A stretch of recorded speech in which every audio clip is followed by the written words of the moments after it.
ìbátútù ọlọ́run olódùmarè ọba ayé ọlọ́run ọ̀kan ṣoṣo ìjẹ́lẹ̀ ní lórí ọ̀rọ̀ tí mo mú wá ọ̀rọ̀ lórí Chief Adéyẹmọ Sunday Ìgbòho Òòṣà. Òun ni mo mú ọ̀rọ̀ ẹ̀ wá nítorí pé ọ̀rọ̀ yìí ti ń tutù gbogbo ọ̀pọ̀ àwọn èèyàn gbogbo wa láti sinmi nítorí pé nínú èrò àwọn èèyàn pẹ̀lú èrò àwọn ìjọba orílẹ̀-èdè Nàìjíríà wọ́n lérò yìí pé táwọn bá ti mú Chief Sunday Ìgbòho pamọ́ pé kò ní sí nǹkan kan. Mo wá bẹ̀ gbogbo ẹ̀yin èèyàn wa lápapọ̀, mo bẹ̀ olówó, mo bẹ̀ ọmọdé, mo bẹ̀ àgbàlagbà, bẹ́ẹ̀ náà ni mo bẹ̀ akọ, mo bẹ̀ abo. Nínú ohun tí mo ti gbọ́ lẹ́nu ìyá àbèjì tẹ́lẹ̀tẹ́lẹ̀ rí lórí ọ̀rọ̀ Chief Adéyẹmọ Ìgbòho Òòṣà, òun ni pé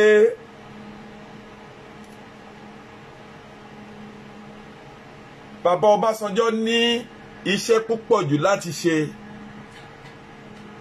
lórí ọ̀rọ̀ Adéyẹmọ Ìgbòho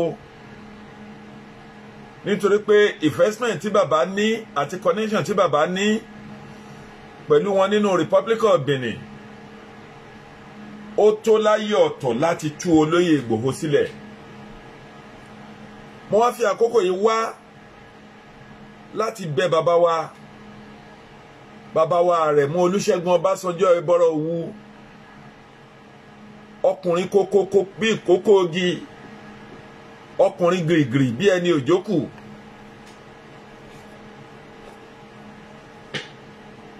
Ààrẹ wa lórílẹ̀-èdè ààrẹ tẹ́lẹ̀ lórílẹ̀-èdè Nàìjíríà lẹ́ẹ̀mejì ni bàbá Ọbásanjọ́. Bàbá wa ti ṣe ológun ní 1976 to 1979. Bí ọdún mẹ́ta ni bàbá fi ṣe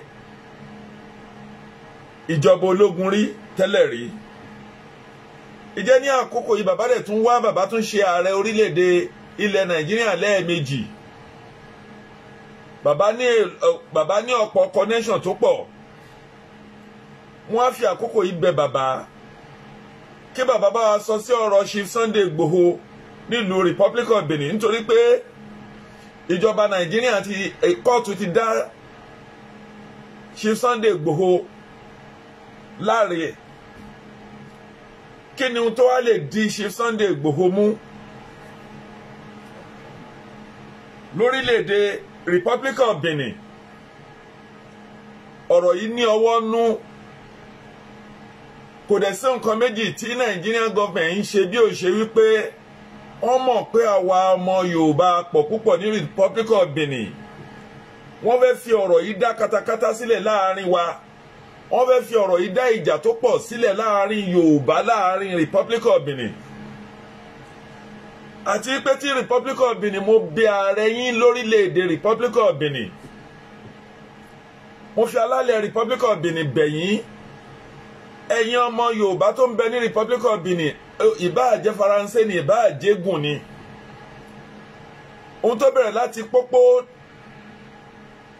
títí dé Kétu Ṣàbẹ́ lọ bẹ́ẹ̀ lọ. Ẹ bá wa bá bàbá yín, bàbá olórí orílẹ̀-èdè Republic of Benin sílẹ̀. Ẹ bá wa bẹ̀ wọ́n kó tú Adéyẹmọ Ìgbòho Òòṣà sílẹ̀. Nítorí pé gbogbo wa láti ní ìrètí pípẹ́ máa ń mú ọkàn ṣáko ni. Àwa dẹ̀ ní ìgbàgbọ́ pé Republic of Benin ìlú tó ní òfin ni, tó dẹ̀ tẹ̀lé òfin. Ẹ má jẹ́ kí àwọn Haúsá kó dàwárù nítorí pé bọ́dà kankan kò pa Haúsá pẹ̀lú yín pọ̀ lókè lọ́hùn.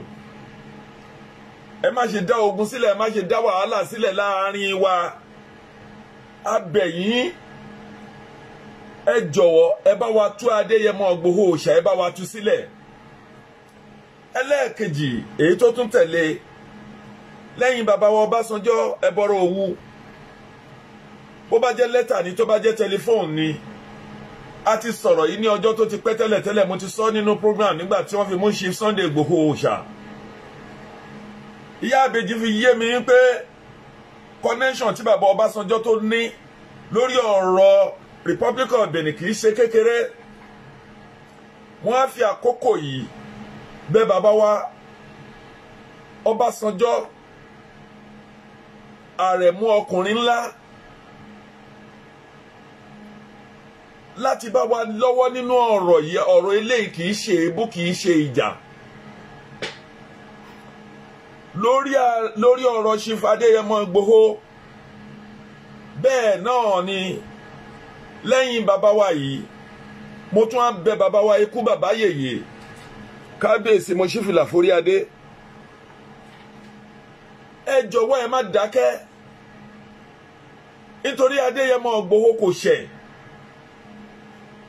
Òfin dẹ̀ wà láàrin wa, a lè wọnú lórílẹ̀-èdè láàrin ara wa láàrin oṣù mẹ́ta ká tún jáde ńbẹ̀. Bàbá ẹ jẹ́ á fi ọ̀rọ̀ ọ̀tẹ̀ sílẹ̀, ẹ jẹ́ á fi ọ̀rọ̀ àgbà sílẹ̀, ẹ jẹ́ á fi ọ̀rọ̀ ọ̀pọ̀ sílẹ̀. Tẹ́yin bá ń bá Nàìjíríà lọ, kò síjà ń bẹ, àwọn ò bá Nàìjíríà lọ. Orí Oòduà nation làwa dúró lé, kò fa katakata. Bàbá ẹ rántí wípé ìdí èyí wọ́n á fi àkókò yìí bẹ̀ yín láti dá sínú ọ̀rọ̀ yìí kán lè tú Adéyẹmọ Ìgbòho Òòṣà sílẹ̀. Lẹ́yìn náà bàbá wa Aláàfin àti bàbá wa ọba wa kábíyèsí Ògúnwùsì Ọ̀jájá àrólé Oòduà ọmọ aládé ṣẹfúnṣẹfún, ẹ̀yin náà nípa ẹni láti ṣe nínú ọ̀rọ̀ tó wà nílẹ̀ yìí lórí ọ̀rọ̀ Adéyẹmọ Ìgbòho Òòṣà. Ẹ dìde sí ọ̀rọ̀ Sunday Ìgbòho. Ìrètí pípẹ́ máa ń fi ọkàn, ó máa ń mú ọkàn ṣáko ni. Ní ọjọ́ tá a ti ra yẹn kò lórí ẹ̀ tó bá fẹ́ gbá èpè, a fi ìṣẹ́jú kan gbọ́ rí pé wàhálà kankan tàbí pé ọmọ Haúsá kan tàbí ẹnikẹ́ni nínú wọn kú sínú ẹ̀wọ̀n rí. Ẹ rántí pé bàbá Awólọ́wọ̀ orí ọ̀rọ̀ yìí ló ṣe o Thunder Alágbònù, bẹ́ẹ̀ náà ni Chief MKO Abíọ́lá o. Bàbá wa Ọ̀jájá kábíyèsí Ògúnwùsì ọmọ aládé ṣẹfúnṣẹfún, bàbá wa Ọba Kárìgbò, bẹ́ẹ̀ náà tún ni bàbá wa Aláké of Ẹ̀gbá àti bàbá wa Àwùjalẹ̀. A fi àkókò yìí rọ gbogbo ẹ̀yin ọmọ Yorùbá lápapọ̀ pẹ̀lú gbogbo àwọn important personnel ọmọ ilẹ̀ Yorùbá tó ní connection ṣe pẹ̀lú Republic of Benin àtẹ̀yin ọmọ Yorùbá àtàtà tó ń bẹ nínú Republic of Benin. Ó ti tú àkókò àti tú Adéyẹmọ Ìgbòho Òòṣà sílẹ̀. Ọ̀rọ̀ yìí wá gbéra ó lọ sí ọ̀dọ̀ bàbá wa Prince Ọ̀ṣíbọ̀tẹ̀, àwọn Fáṣẹ̀hùn OPC fashion pẹ̀lú bàbá wa Gani Adams ààrẹ, pẹ̀lú bàbá wa ọba Adétúnjí Sàlíù.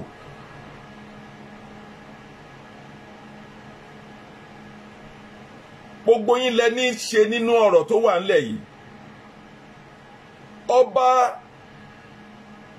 Ọba wa láti Ìgún Aládé àti Olúùlárò